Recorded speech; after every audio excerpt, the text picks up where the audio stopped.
Bonjour, je suis actuellement dans un parc fédéral du Vieux-Québec et c'est ici que se tenait, il y a 2 siècles maintenant, le Parlement du Bas-Canada et aussi pendant quelques années, le Parlement du Canada, avant que ça ne devienne le Parlement du Québec et avant que cet édifice ne disparaisse sous un incendie.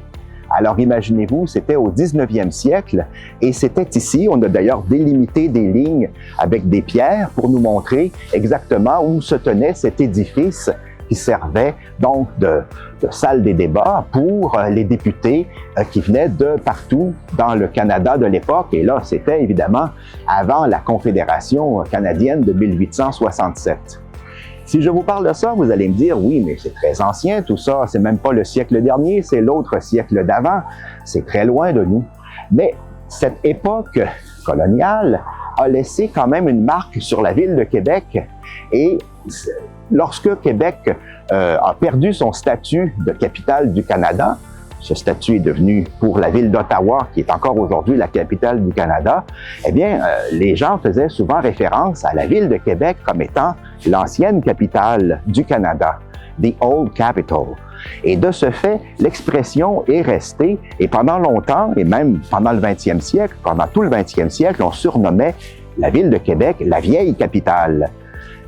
Beaucoup de gens à Québec comprenaient que c'était en référence à l'histoire du Canada d'avant la Confédération, mais beaucoup de gens aussi prenaient cette appellation comme d'une manière péjorative, en se sentant presque insultés qu'on associe leur ville à quelque chose d'ancien ou de vieux, alors que Québec voulait vivre sa modernité comme n'importe quelle autre ville.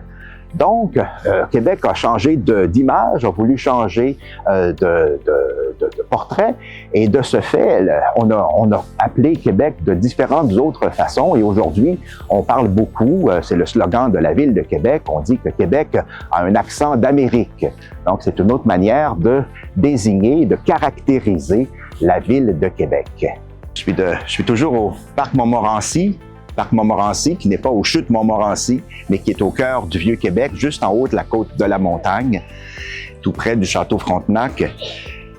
Je suis au Parc Montmorency parce que je suis devant la statue de Georges-Étienne Cartier, un des pères de la Confédération, qui a pris part à la Confédération de 1867. Cartier avait le même nom de famille que Jacques Cartier, qu'on relie aux explorations du Canada et à Saint-Malo. Ils n'étaient pas parents, c'est pas la même personne et parfois, parce que devant la statue, on a écrit seulement son nom de famille, Cartier, beaucoup de gens pensent que c'est le Cartier de 1534. Eh bien non, c'est un autre Cartier, mais qui est tout aussi important dans l'histoire du Canada. Alors notre histoire, il faut bien la connaître, il faut la valoriser, la faire connaître et la partager avec nos parents, nos amis et les gens qui viennent nous visiter, afin que vous soyez, vous aussi, les guides à travers le Vieux-Québec. Nous avons une ville exceptionnelle. La ville de Québec est incomparable sur le plan de l'histoire, du patrimoine.